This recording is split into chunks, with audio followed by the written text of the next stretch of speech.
Hi viewers, welcome back. We took a look at these dapol HIA wagons in the last video. We took two brand new wagons, if you like, straight out of the box. We hit them with an airbrush, one colour, and then we added some tamiya powder to those and just picked out a few details in different colours with different paints and added a little bit of detail. So today I want to take a look again at the same wagons, but today instead of using an airbrush, we're going to use a spray can.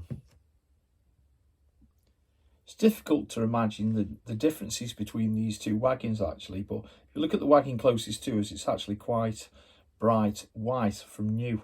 And then if you look what we've done to that white wagon in the background, it's still white, and yet we've just toned that down, that brightness down a bit. Never liked weathering white wagons. Just while we're on the subject of white liveried wagons, this is the outstanding PGA wagon by Cadillac Models. The wagon itself so far has been weathered with just powders, and I've painted the axle boxes, but we'll take a look at this wagon in a future video. These are the two wagons we're going to take a look at today, so let's take a look at some of the other stuff we're going to be using. So this video itself is more about using spray cans today. You might not be able to afford the initial expense of buying a airbrush setup. I started out with a Badger's airbrush, and it came with a propellant can with it and a hose. I very quickly realised after buying a few more of these propellant cans that they very quickly freeze up and you can't use them. I then found myself buying a braided hose and a compressor with a moisture trap on it and some other bits and pieces. Not everyone can afford that setup. This is a good alternative to that. The extraction unit I use is an Expo one, or from Expo, and it's model number AB500. I think there's a couple of different sizes available. If it is as you can't afford an extraction unit, just take your models outside or in a garage with the door open, as long as it's well ventilated, and away you go. You don't always have to go to these expenses. Okay, first thing we're going to do is take the wheels off these wagons. I've taken the couplings off already. We can get them sprayed up. As in the other video, we're going to do exactly the same. We'll spray these wheels on one side, rotate my hand over and spray the other side as well. And we're using Alfred's matte black spray for that. Just using some cheap thinners here, heavily laden on a cotton bud. Let's go around a couple of times, slowly rotate it around the wheel. And I use the other end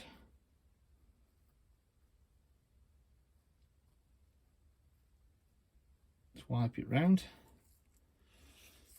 I don't know how well you guys can see that.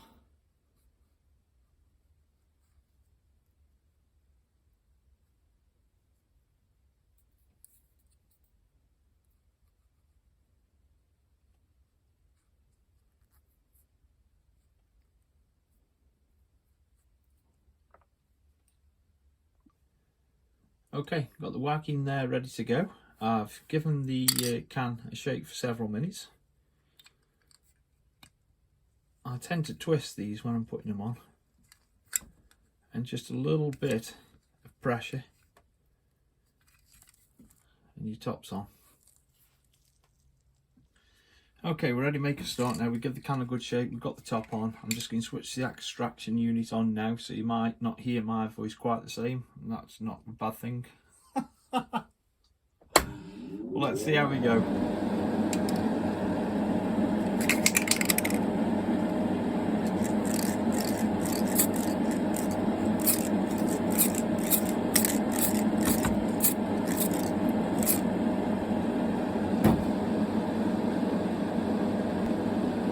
Might just be a little bit jumpy at this stage as we're bumping and banging and catching things.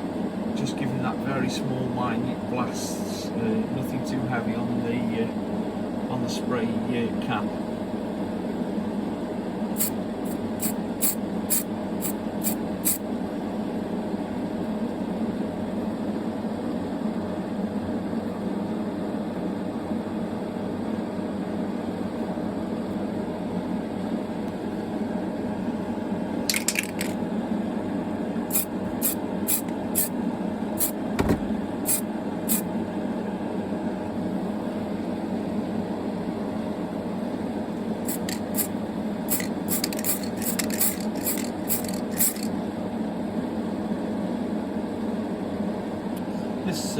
bike wagons up next, so let's take a look at this.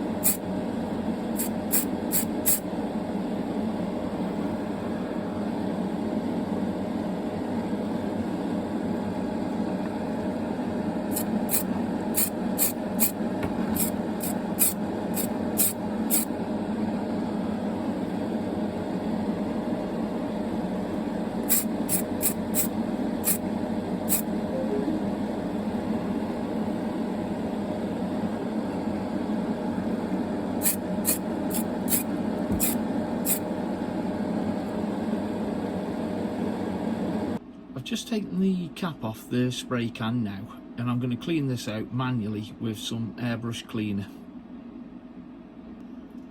I'm always short for room in here, but you can see it just there, and I'm just going to put the nozzle end on that part there and just spray into it like that.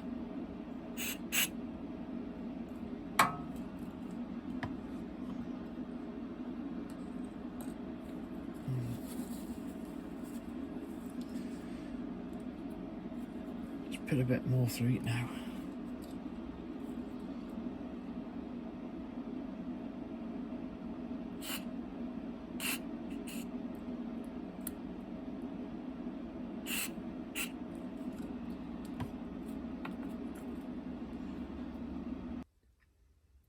Okay, these are the wagons now, and they've been weathered with the spray can.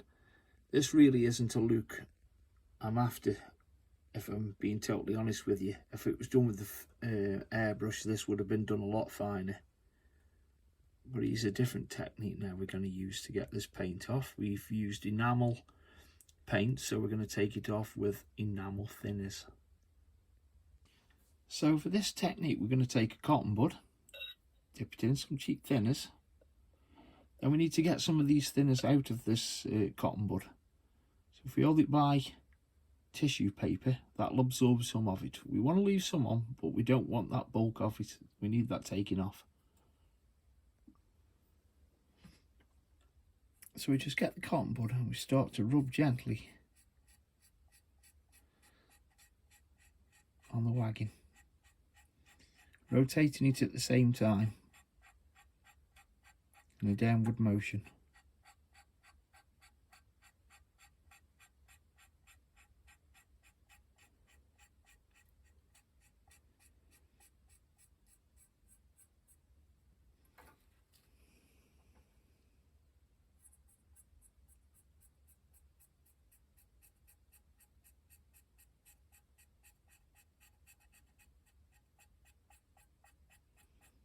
You can see there, the weathering that we've put on, it was all speckled as coming off.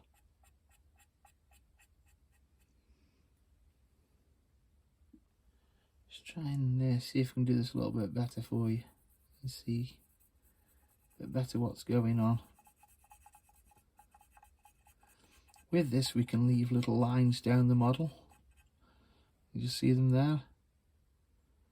I think that's a technique known as feathering. Quite difficult to show you this technique, but let's see how we go. So yeah, as at the top there, we'll just carry on along, coming down all the time, rotating.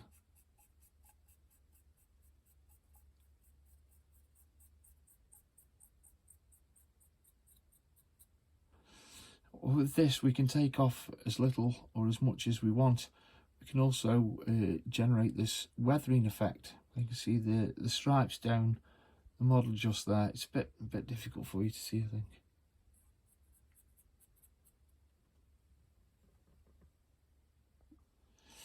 Boring, I know it's boring, but just bear with me. See on some of these videos where they fast forward everything.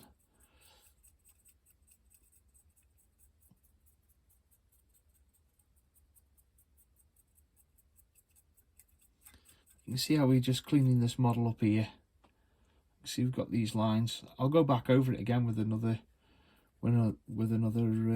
cotton bud. And the thing is with these different weathering techniques is, if you're working from a photograph and you take too much off, and this is laden with paint, you can always go back and just add a bit on and then manipulate it again to get the effects that you're after.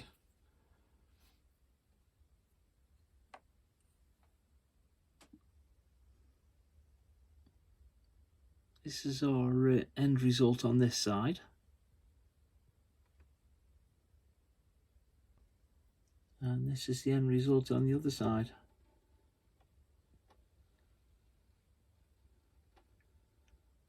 A bit difficult sometimes with the light to pick this up, but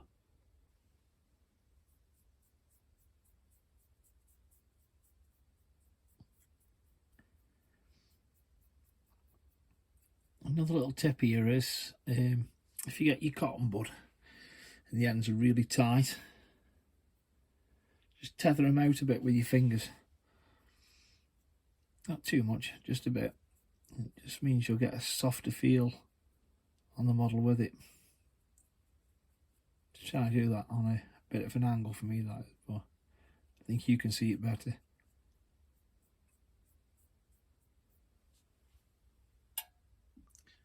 Okay, that's both wagons done. I'm going to pop the wheels back on now, and we'll just pop them on the track, and then we'll leave these overnight and let this paint dry and come back and finish them off tomorrow. So there they are now on the track. Well, certainly one of the wagons anyway, and it's a different technique to the way we did before in the previous video. It does take a bit longer to do it this way, but totally different result if you look at the wagon and the streaking effect on it. So we'll come back tomorrow and we'll finish these wagons off.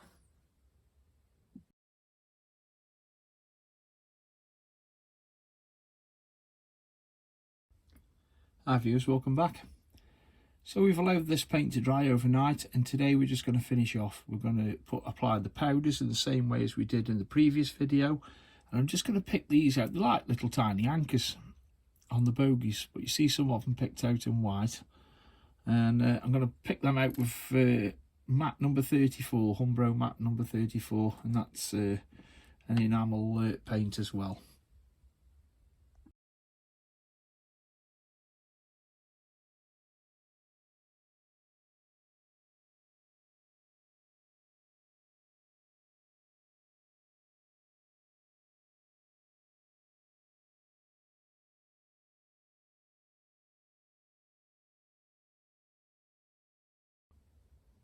I've applied the weathering powders on these two wagons now, the same as we'd done in the previous video. I've highlighted the small parts on the bogies in white, you can see there, and it's another two wagons now to add to the rake. I've got a lot more of these wagons to do, but we've covered two different techniques of weathering these wagons. There are other ways of doing it, of course, but I'll just get on and do the rest of them myself now. In a future video we'll take a look at them PGA wagons, which have been done totally different to the way these have been done. And I've also had a request as well for looking at the Batman Class 66 again and super detailing that and how that was done, and maybe we can look at that in a bit more detail in a future video as well. I'd like to take the time to thank everyone who's rated, everyone who's commented, and everybody who's subscribed to the channel. I have put the YouTube Studio on app on my phone now, and it has come up saying that over the last several years there's quite a lot of comments that have not been replied to, simply because I didn't know they were there. So if you've left a comment and I've not replied to you, my apologies for that. I wasn't even aware that they were there. The other thing, of course, is the ads at the start of the video. That's nothing to do with me either. You take care, guys, and I'll catch up with you soon.